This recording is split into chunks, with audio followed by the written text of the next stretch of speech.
Indian banks association managements ఈ బైపార్టెట్ అనేది ఉండటానికి వెళ్ళలేదు.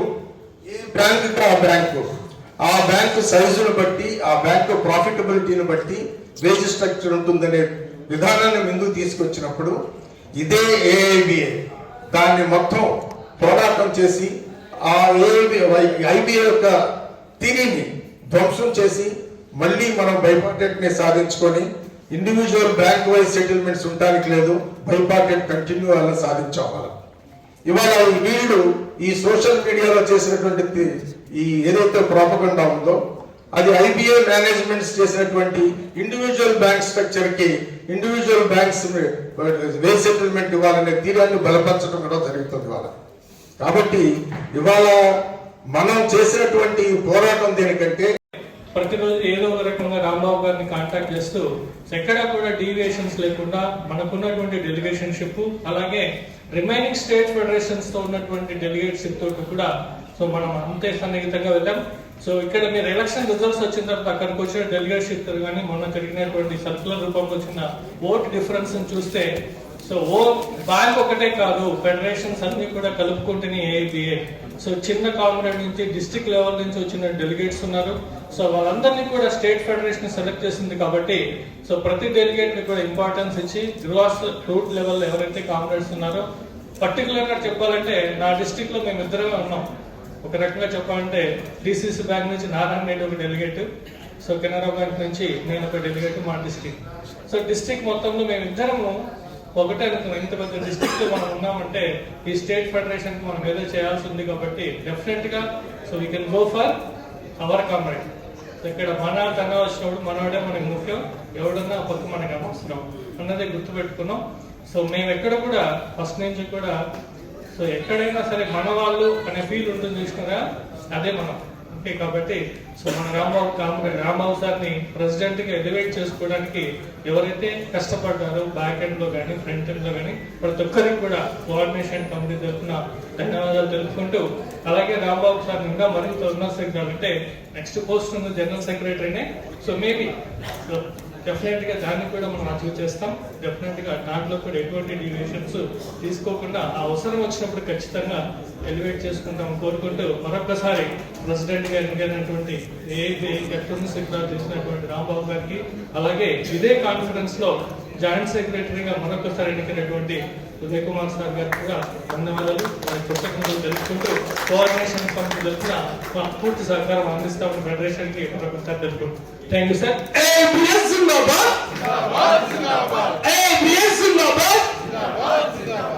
కాన్ఫరెన్స్ లో మీరు నాకు పార్టిసిపేట్ చేసే ఛాన్స్ ఇచ్చినందుకు డెలిగేట్ గా అబ్జర్వర్ కాకుండా, బికాస్ ఆ ఎలక్షన్ అయితే ఏంటి అది ఇన్నాళ్ళు ఇప్పుడు జరగండి, ఫస్ట్ టైం జరుగుతుందని మేము ఎక్స్పీరియన్స్ చేసాము. ఎక్సైట్మెంట్ కానీ టెన్షన్ కానీ throughout the night it was very electrifying experience. మీకు అందరికీ తెలిసిందే సోషల్ మీడియాలో చాలా అంటే చాలా పుకార్లు పుట్టించారు. ముందు నుంచి కాన్ఫరెన్స్ అయిన దగ్గర నుంచి కూడా చాలా చేశారు, రూమర్స్ అని క్రియేట్ చేశారు. బట్ మన సార్ వాళ్ళు ఎవరు కూడా సెల్ఫ్ గ్లోరిఫికేషన్కి వెళ్ళకుండా వద్దు వాళ్ళు ఏమైనా అన్నా కూడా ఊరుకుందాం అనేవారు. మేము ఇంకా అనేవాళ్ళం సార్ మనం రిటాలియేట్ చేయకపోతే ఎలాగా అని. బట్ సార్ ఎలాంటి వాళ్ళు అంటే వద్దు పర్వాలేదు వాళ్ళు ఏమైనా అన్ని మనం ఏంటో మనం తెలుసు కదా అన్నట్టుగా అన్నారు. ఇంకా లాస్ట్కి చాలా ఎక్కువ అయిపోతుంటే ఇంకా మేము అందరం దిగాల్సి వచ్చింది. సో ఇది కూడా I'm very proud that I could defend APTBF to the last minute.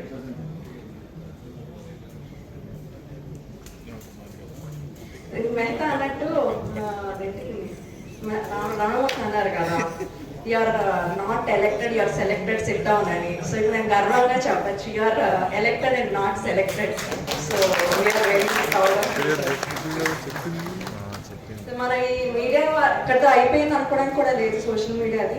దో ఇది అయిపోయినా సరే they are still continuing to put forwards fake propaganda. So మనం we have to continue fighting against it. Otherwise మన sir మీద అలా బురద జల్లుతూనే ఉంటారు. ఇప్పుడు మనం ఇంకా ఎక్కువ చూపించాలి ఎందుకు సార్ బెటర్, ఎందుకు హీఈస్ ద రైట్ చాయిస్ అన్నదాన్ని అందరికీ మనం చూపించాల్సి ఉంటుంది. అది మన మెయిన్ రెస్పాన్సిబిలిటీ. ఇప్పుడు సోషల్ మీడియా ఇస్ ఎవ్రీథింగ్ అనేది చాలా క్లియర్గా తెలిసింది ఈ ఎలక్షన్స్ లో. So I urge everyone to participate in that.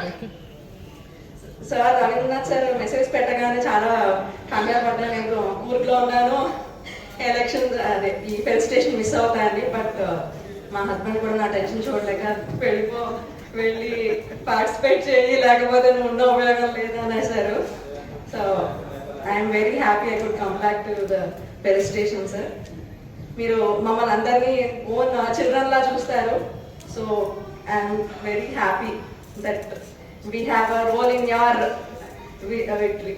Thank you so much sir. కొత్తగా రీఎలెక్ట్ అయినటువంటి ఉదయ్ కుమార్ గారు, మిత్రుడు ఉదయ్ భాస్కర్, పెద్దలందరూ ముందు కూర్చున్నారు. వారందరికీ కూడా పేరు పేరున నమస్కారాలు, అభినందనలు తెలియజేస్తూ, కామ్రేడ్స్, చాలామంది వక్తలు ముఖ్యంగా రవీంద్రనాథ్ గారు జరిగినటువంటి విషయాన్ని అక్కడ రానటువంటి వాళ్ళకి తెలియజేశారు. అక్కడ వచ్చినటువంటి వాళ్ళందరూ కూడా చాలా మంది కూడా మాట్లాడినారు. సుమన్ కానీ లేదా సమాధ్ కానీ అట్లాగే మన కామ్రేడ్స్ అందరూ మాట్లాడారు. అయితే వాటిని మళ్ళీ నేను తిరిగి చెప్పడం కాదు, కానీ 53 సంవత్సరంలో ఎన్నిక జరిగిన తర్వాత మళ్ళీ 2026 సంవత్సరంలోనే ఎన్నిక జరిగింది. దాన్ని బట్టి మనం అంచనా వేయచ్చు. మన మీద ఆ రోజున ఏదైతే బ్యాంక్ వైజ్ ఏబి ఉండాలని చెప్పి అప్పుడు ఉన్నటువంటి ఇంపీరియల్ బ్యాంక్, ఇప్పుడు ఉన్నటువంటి state bank of India people ఏదైతే యాజిటేషన్ చేసి ఎన్నికని మన మీద రుద్ది ఓడిపోయి బయటికి వెళ్ళిపోయి ఒక ఆర్గనైజేషన్ ఈ రకంగా స్థాపించుకున్నారు. ఆల్మోస్ట్ అవే క్యారెక్టర్లు మారినాయి, కానీ అదే రకమైనటువంటి కాన్సెప్ట్తో 2026 సంవత్సరంలో మళ్ళీ రిపీట్ జరగటం జరిగింది. అదే స్లోగన్, నాది పెద్ద బ్యాంకు, ఫెడరేషన్స్తో కానీ చిన్న బ్యాంకులతో కానీ లేదా మరొక ఇష్యూతో కానీ నాకు సంబంధం లేదు, పెద్ద బ్యాంక్ కాబట్టి నాకు నాయకత్వం రావాల్సిందే అనేటటువంటి ఒక మాట మాట్లాడారు. తప్పేం లేదు, ఇది ఒక వ్యక్తిగతంగా ఇండివిజువల్స్గా ఆ రకమైనటువంటి ఆలోచన ఉండటం తప్పని నేను అంటలేదు. కానీ దాన్ని సాధించుకోవడానికి ఒక ప్రజాస్వామ్య పద్ధతిలో మార్గాలు ఉన్నాయి. మనది చాలా పెద్ద ఆర్గనైజేషన్, ఇప్పటికీ కూడా ఓల్డెస్ట్, లార్జెస్ట్, అట్లాగే క్యాపబిలిటీ, ఇవన్నీ కూడా ఏఐబీఐ గురించే మాట్లాడతారు. మనం ఏదైతే జాతీయకరణ అనేటటువంటి ఉద్యమంలో మనం దాన్ని సాధించామో ఈ ఆర్గనైజేషన్స్ ఏమీ లేవు. ఇవాళ బ్యాంకుల జాతీయకరణ అయిన తర్వాత మాత్రమే రిక్రూట్మెంట్ జరగటం, ఆనాడు ప్రైవేట్ రంగంలో బ్యాంకులు ఉండటం, ఏ రకంగా దేశానికి కానీ దేశంలో ఆర్థికంగా వెనుకబడినటువంటి వ్యక్తులకి ప్రయోజనాలు కలగకపోవడం, ఇవన్నీ చాలా దూరదృష్టితో ఆలోచించినటువంటి ఆలోచన. ఆనాడు కాంగ్రెస్ పార్టీ అధికారంలో ఉన్నప్పుడు ఎవరైతే ప్రతిపక్షంలో ఉన్నటువంటి ముఖ్యంగా వామపక్షాలకు సంబంధించినటువంటి పార్లమెంట్ సభ్యులు, బ్యాంకులు ఏర్పడ్డాయి. 200 సంవత్సరాల నుంచి కూడా ప్రైవేట్ రంగంలో బ్యాంకులన్నీ ఉన్నాయి. టాటాస్కో బ్యాంకు, బిర్లాస్కో బ్యాంకు, గోయంకాస్కో బ్యాంకు, వాళ్ళ యొక్క వ్యక్తిగతమైన ఆస్తుల్ని పరిరక్షించుకోవడానికి దేశంలో బ్యాంకులు ఉన్నాయి. కానీ అట్లాగే వ్యక్తుల దగ్గర ఉండేటటువంటి డిపాజిట్లను సేకరించి అల్పాదాయ వర్గాలకి ఏదైనా ప్రయోజనం కలగాలనే ఆలోచన వీరెవరికీ లేదు అనేటటువంటి ఆలోచన చేశారు. ఇవన్నీ ఎప్పుడు వచ్చినాయి? 1946 సంవత్సరం, అంటే మనకి స్వాతంత్రం రాకముందే బ్యాంకులు, మన all India bank employees association ఏర్పడింది. ఆనాడు ఉండేటటువంటి అనేక మంది అత్యున్నతమైనటువంటి ఆలోచన కలిగినటువంటి వాడు. ఆనాడు ఈనాడు కూడా ఈ దేశంలో దళితుల సంఖ్య ఎక్కువ, ఈ దేశంలో నెగ్లెక్ట్ చేయబడినటువంటి వ్యక్తుల యొక్క సంఖ్య ఎక్కువ, అదే రకంగా ఈ దేశంలో ఉన్నత వర్గాలు కూడా ఎక్కువనే ఉన్నాయి. సో రాబోయేటటువంటి రోజులు, మొన్నటిదాకా జరిగినటువంటి రోజులు కూడా ఉన్నత వర్గాలు మరింత సంపాదించాలనేటటువంటి ఆలోచనకి, అల్పాదాయ వర్గాలు, నిమ్న వర్గాలందరూ కూడా ఆర్థికంగా నిలదొక్కుకోవాలనేటటువంటి వారి ఆలోచనకి మధ్యలో జరుగుతున్నటువంటి సంఘర్షణే భవిష్యత్తులో కూడా సంఘర్షణ జరిగి తీరుతుంది. ఇందాక మన మోహన్ రెడ్డి గారు చెప్పారు, ఇవాళ పార్లమెంట్లో ఓపెన్ గా లేబర్ మినిస్టర్ మాట్లాడినటువంటి మాట. ఏం మాట్లాడినాడు? అనేక కార్మిక సంఘాలు ఈ దేశంలో సంపద ఎవరైతే సృష్టిస్తున్నారో సృష్టికర్తకి సంపదలో అధిక భాగం రావాలి అని ఇవాళ వాళ్ళు డిమాండ్ చేస్తున్నారు. దాన్ని మేము 100కి 100% యాక్సెప్ట్ చేస్తున్నామని చెప్పాడు. సంపద సృష్టించినటువంటి వ్యక్తులకి సంపదలో అధిక భాగం రావాలనేటటువంటిది కార్మిక సంఘాల యొక్క డిమాండ్ని యాక్సెప్ట్ చేస్తున్నాం. కానీ సృష్టికర్త ఎవరు అనేటటువంటి కార్మిక సంఘాల వాదాన్ని మాత్రం మేము నిర్విఘ్నంగా మేము రిజెక్ట్ చేస్తున్నామన్నారు. ఏమిటట? సంపద సృష్టించింది కార్మికులు కాదు, సంపద సృష్టించింది పెట్టుబడి పెట్టినటువంటి పెట్టుబడిదారులు మాత్రమే. అందుకని సంపద అంతా వారికి చెందాలి తప్పిస్తే కార్మికులు దీనిలో భాగం లేదని చెప్పారు. అక్కడే మనకు ఉన్నటువంటి తేడా. ఇది 46వ సంవత్సరంలో ఏఐబీఐకి సంబంధించిన నాయకులందరూ కూడా కలకత్తాలో ఆలోచించి బ్యాంకులు అనేటటువంటివి రేపొద్దున్న ప్రజల యొక్క జీవన విధానంలో, ముఖ్యంగా ఆర్థిక పరమైనటువంటి విషయాల్లో ప్రధానమైనటువంటి భాగం ఇవన్నీ పోషిస్తాయి. అదే రకంగా ఉద్యోగస్తులు పడుతున్నటువంటి ఇబ్బందులు, అనేక రాష్ట్రాల్లో అనేక రకాలుగా ఇబ్బందులు పడుతున్నారు కాబట్టి వారికి ఒక ఆర్గనైజేషన్ ఉండాలని 46వ సంవత్సరంలో స్థాపించిన 7 సంవత్సరాల కాలంలోనే చిచ్చుపెట్టారు. 7వ సంవత్సరంలో ఇంపీరియల్ బ్యాంక్ సంబంధించిన ప్రభుత్వానికి సంబంధించిన కొంతమంది తొత్తులందరూ కూడా ఇష్యూని క్రియేట్ చేశారు. అప్పుడు ప్రభాకర్ గారి నాయకత్వం, ఇప్పుడు సిహెచ్వి గారి నాయకత్వంలో రెండింటినీ సమర్థవంతంగా ఎదుర్కొన్నాం.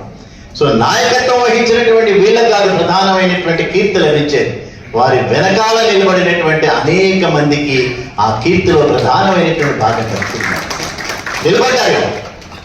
గడిచినటువంటి 1.5-2 నెలల కాలంలో సోషల్ మీడియాలో ఇష్టం వచ్చినట్టు మాట్లాడారు. ఏపీటీబీఎఫ్ని అనేక రకాలుగా నిందించారు. ఏపీటీబీఎఫ్గా రూపాంతరం చెందటంలో ప్రధానమైనటువంటి పాత్ర తీసుకున్నటువంటి వ్యక్తులు వాళ్ళు కూడా మనల్ని విమర్శించడం మొదలుపెట్టారు. అనేక మంది అబద్ధాలు ప్రచారం చేశారు. రాంబాబుని ఏఐబీ నుంచి సస్పెండ్ చేయమన్నారు. ప్రజాస్వామ్యబద్ధంగా తీసుకున్న ప్రతి నిర్ణయం 2014 సంవత్సరంలో ఎప్పుడైతే రాష్ట్రాలు విడిపోయినాయో అదే రోజు మనం అనుకున్నాం ఫెడరేషన్ కూడా డివైడ్ చేద్దాం అని. అందరూ కూడా ఫెడరేషన్ డివైడ్ చేయొద్దు, మనం కలిసి ఉంటేనే ఒక రకమైనటువంటి ఆ కార్యక్రమాలు అమలు చేయగలుగుతాం మనం అని ఆనాటి నుంచి మనం ప్రతి ఒక్క యూనిట్ తీసుకున్నటువంటి నిర్ణయాన్ని ఇవాళ కాన్స్టిట్యూషనల్ అమెండ్మెంట్ కాదు అని, కాన్స్టిట్యూషనల్ గా మీరందరూ కూడా వైలేట్ చేశారు అనేటటువంటి ఒక అపవాదం మన మీద పట్టుకొచ్చినారు.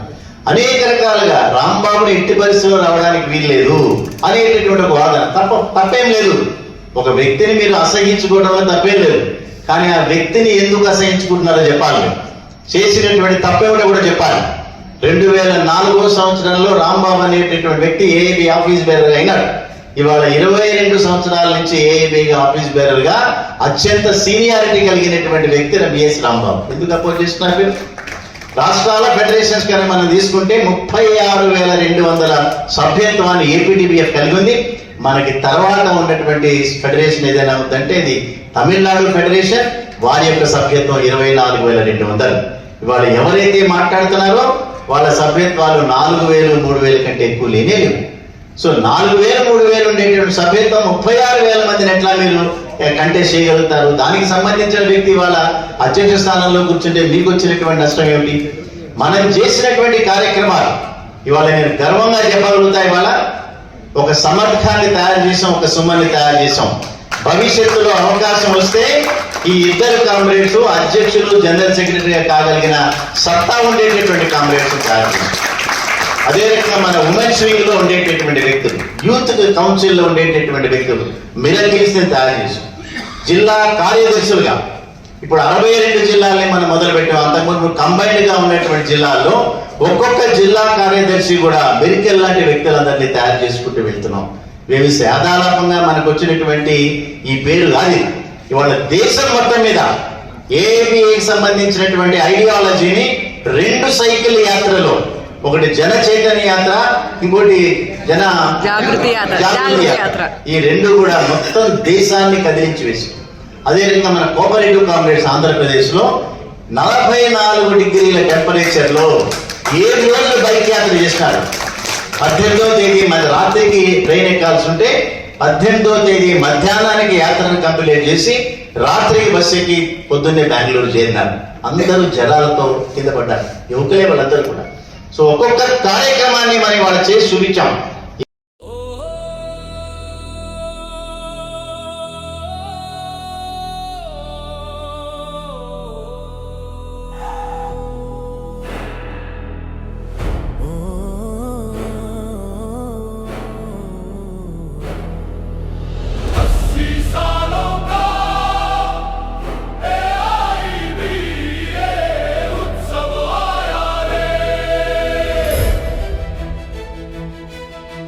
संघर्षों की जीत का ये जश्न छाया रे, साथी सारे गले मिले ये पल निराला रे।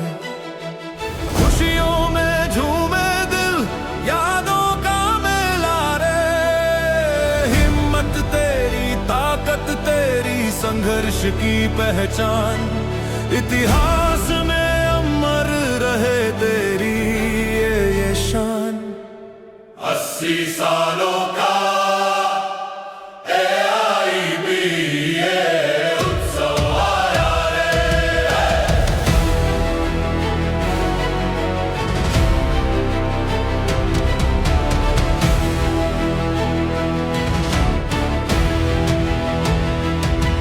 मजदूर कानून मिटाने की साजिश चली रे, लुटेरों के खातिर ये चाले ढली रे।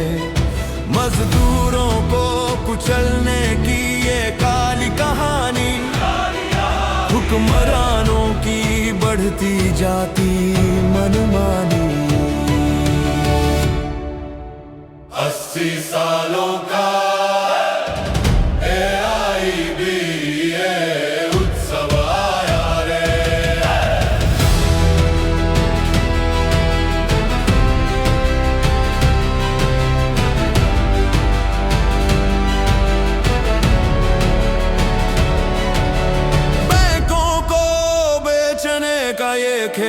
रचा रे।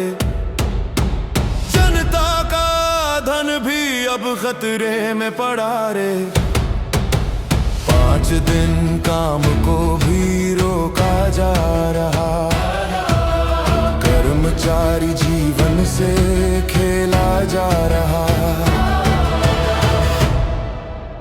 80 सालों का AIBA उत्सव आया रे।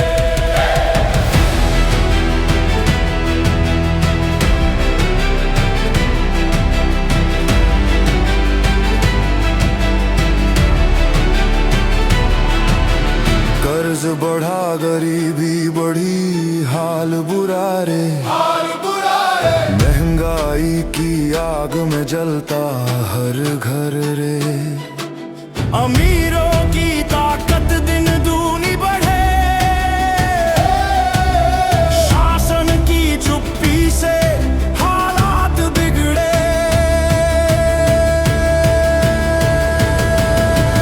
80 सालों का AIBA उत्सव आया रे।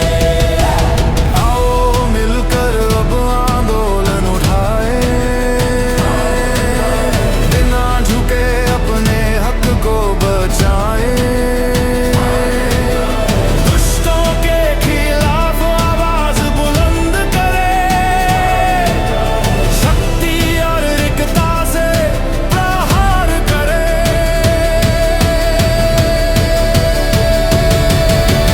80 सालों का AIBA उत्सव आया रे। 80 सालों का AIBA उत्सव आया रे। संघर्षों की जीत का ये जश्न छाया रे। साथी सारे गले मिले ये पल निराला रे। खुशियों में झूमे दिल यादों का मेला रे। हिम्मत तेरी ताकत तेरी संघर्ष की पहचान। इतिहास में अमर रहे तेरी ये शान। 80 सालों का AIBA उत्सव आया रे।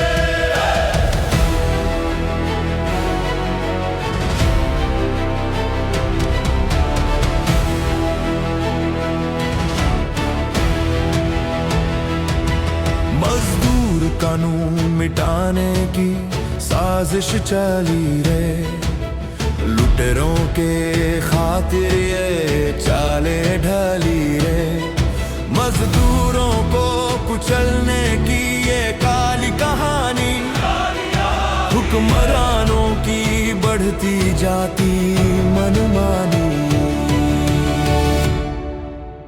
80 सालों का AIBA उत्सव आया रे।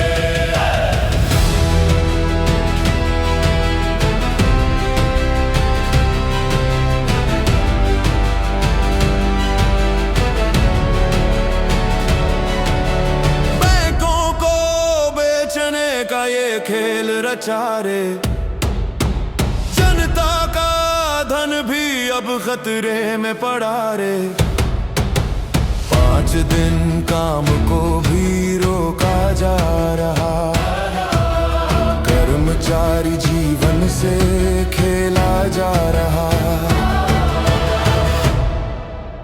80 सालों का AIBA उत्सव आया रे।